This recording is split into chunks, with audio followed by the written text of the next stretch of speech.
Assalamualaikum warahmatullahi dan selamat sejahtera semua. Apa khabar semua di luar sana, terutamanya anak-anak murid cikgu? Dah lama kita tak berjumpa. Cikgu harap semua sihat-sihat belaka. Di samping sibuk menguruskan hal-hal sekolah di rumah, juga sibuk mengurus dan membantu keluarga, terutamanya ibu dan ayah, yang selalu mereka perlukan pertolongan anak-anaknya. Inilah masanya untuk kita perhatikan apa yang mak ayah kita buat selama ini. Kita bantu, murid-murid bantu sekadar yang termampu. Pasti gembira mereka nanti. Baiklah, untuk minggu ini kita akan masuk kepada tajuk baru. Tajuk RBT. Nak tahu topik apa yang kita akan belajar pada minggu ini? Kita lihat dulu gambar-gambar berikut.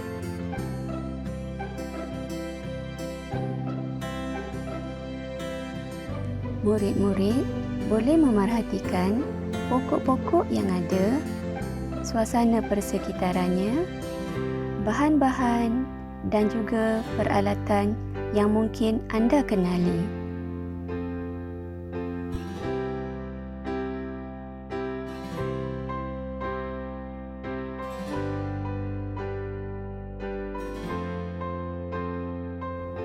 Bagaimana? Murid-murid dah dapat teka apa topik kita pada minggu ini? Ya, ia berkaitan tentang kaedah penanaman pokok di negara kita. Topik yang cikgu maksudkan ialah sistem fertigasi.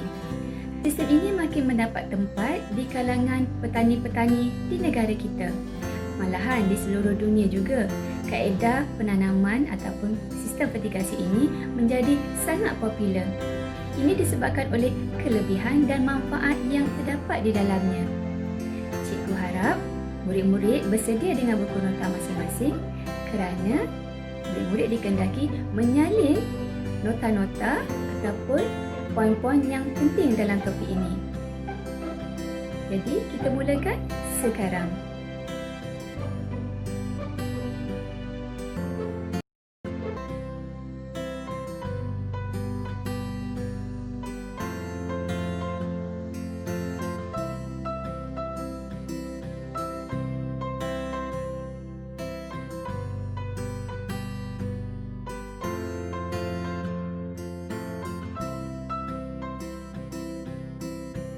Kita mulakan dengan definisi sistem fertigasi.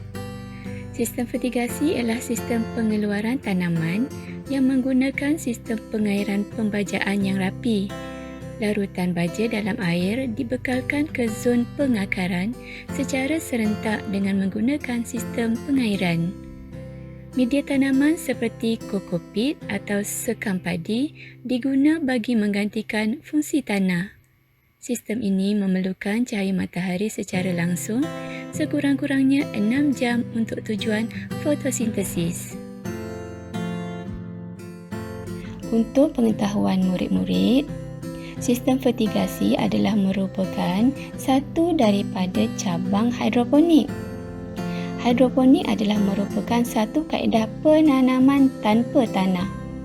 Kaedah ini memerlukan larutan zat makanan di dalam takungan yang berisi air. Di sini kita lihat terdapat beberapa jenis hidroponik. Yang pertama, jenis teknik aliran dalam. Yang kedua, teknik aliran cetek. Yang ketiga, teknik takung. Yang keempat, teknik pasang surut. Yang kelima, aeroponik. Dan yang keenam, teknik pengairan titis ataupun disebut juga sebagai teknik agregat. Inilah dia merupakan teknik yang disamakan dengan sistem fertigasi. Mari kita lihat sistem hidroponik satu persatu kerana sistem fertigasi berkaitan rapat dengannya. Mengikut teknik aliran cetek, larutan baja disalurkan ke dalam palung yang mengandungi tanaman berakar. Pam pula digunakan bagi menyalurkan larutan baja ke palung tadi. Seterusnya, teknik aliran dalam. Teknik ini sebenarnya sama seperti teknik aliran cetek tadi.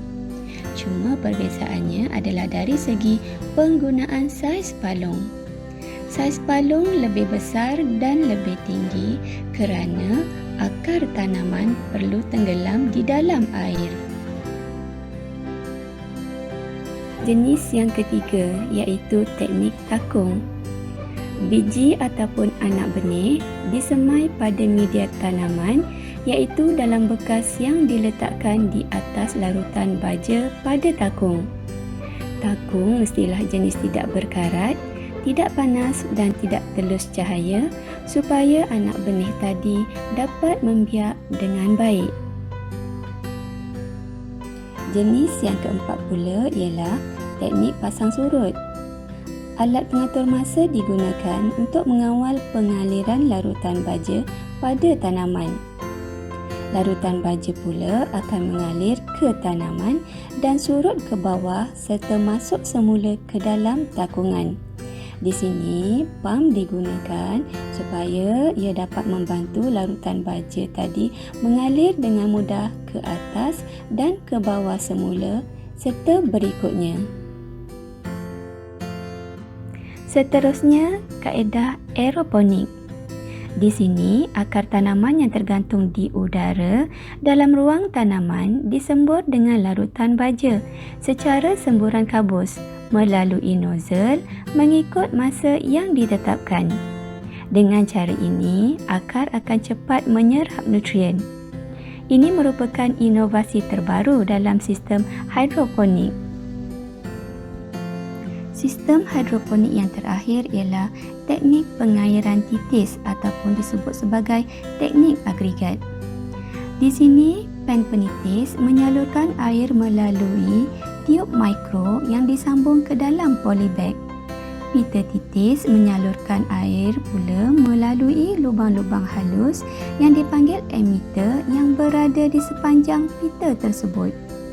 Teknik ini paling berkesan kerana bekalan air dan campuran baja dapat disalurkan terus ke akar pokok mengikut masa yang ditetapkan. Penanaman pokok dilakukan secara vertigasi adalah bertujuan untuk mengelakkan tanaman daripada dijangkiti penyakit bawaan tanah yang disebabkan oleh kulat seperti Phytium, Fusarium, Rhizoctonia dan penyakit layu yang disebabkan oleh bakteria. Ia juga memudahkan pengawalan serangga dan perosak tanaman. Di samping itu, dengan sistem ini, pemberian baja juga adalah lebih berkesan kepada tanaman.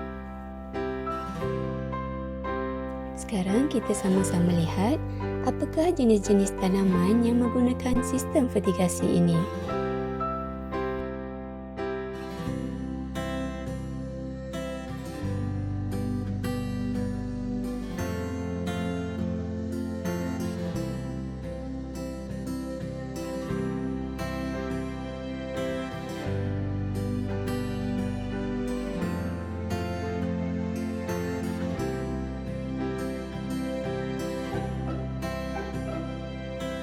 Cikgu yakin berdasarkan daripada gambar-gambar ini, murid-murid mesti pernah melihat, memegang, merasa dan menjamah sayur-sayuran dan juga buah-buahan ini.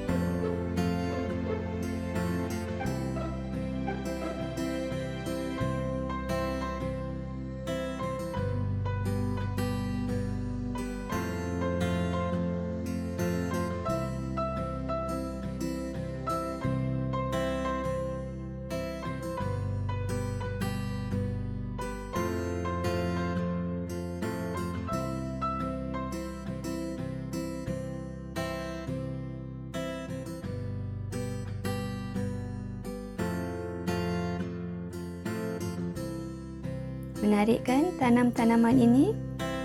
Jika orang lain boleh melakukannya, tidak mustahil kita termasuk murid-murid juga boleh melakukannya bersama-sama dengan keluarga.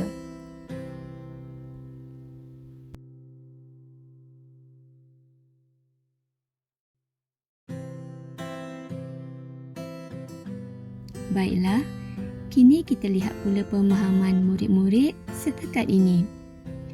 Di sini disediakan 2 soalan murid-murid boleh berbincang bersama rakan-rakan, dalam kumpulan ataupun bersama guru masing-masing. Soalan yang pertama. Nyatakan definisi sistem fertigasi. Yang kedua, berikan tempat atau lokasi yang sesuai untuk penanaman secara fertigasi. Selamat menjawab. Terima kasih. Tahniah dan syabas kepada semua murid yang telah berjaya menonton video cikgu ini hingga ke akhir. Sebaik-baik belajar adalah mereka yang sentiasa fokus dan memberi perhatian terhadap pelajaran yang hendak disampaikan. Video PDPC ini cikgu sediakan adalah untuk membantu murid-murid cikgu memahami tajuk sistem fertigasi agar ia lebih mudah dan menarik perhatian. Sekiranya terdapat kesilapan, itu adalah merupakan kekurangan cikgu sendiri. Hanya Allah sahaja yang maha lengkap. Sebelum kita berpisah, cikgu harap semua dapat like, share, komen dan yang paling penting, subscribe video ini supaya ia dapat menjadi pendorong untuk cikgu menghasilkan video yang lebih baik lagi di masa hadapan. Sehingga kita jumpa lagi. Bye. Terima kasih kepada yang sudi like, share, komen serta subscribe video Cikgu Sarina ini. Jangan lupa saksikan juga video cikgu yang lain pula.